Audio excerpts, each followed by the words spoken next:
Assalamu aleyküm bütün dünyadaki Uygurlarım. Biz hazır Türkiye'ninki tarihi film çıkargan.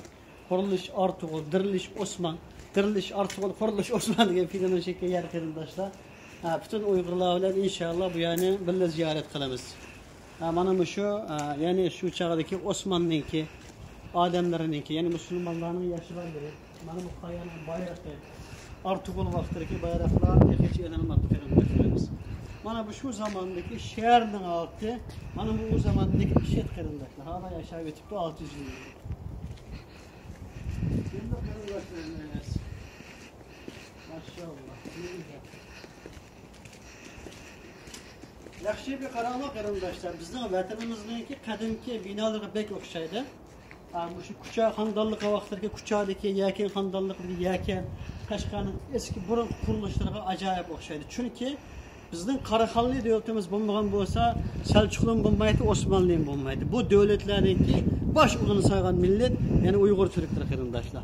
Bizning ajdodlarimiz mana shu keyin 1070'da şu Anadolu Türkiye topraqlariga kelib, bütün şu atroflarni fath qilgan qarindoshlar. Boshlanish Sultan Buğra xonning boshlarida islom qabul qilgandan keyin undan burun mu Uyg'ur millati Uyg'ur davlat qurgan qarindoshlar. Bunu ne çıkarttım anlattım. Hiç qanday Türkiye sistemdeki millet öz namlı devlet kurmagan vaqtida Uyg'urlar Uyg'ur devlet kurgan edi. Ama bütün dünya Uyg'ur devlet kuruş ügütüp qo'yib, biz o'zimiz şu hazır vatansiz qoldik.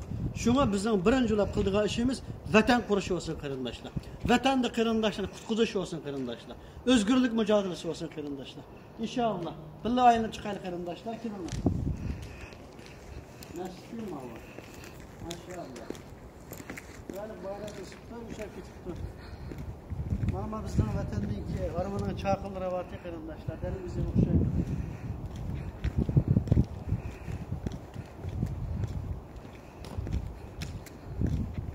Yardım çaltın barıştırdı.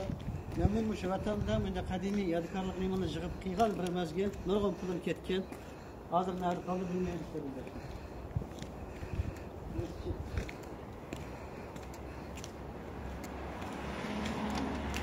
Kadimilik, tabiilik nimiyasına qarindoshlar. İnşallah vatanımız müstakil olsun.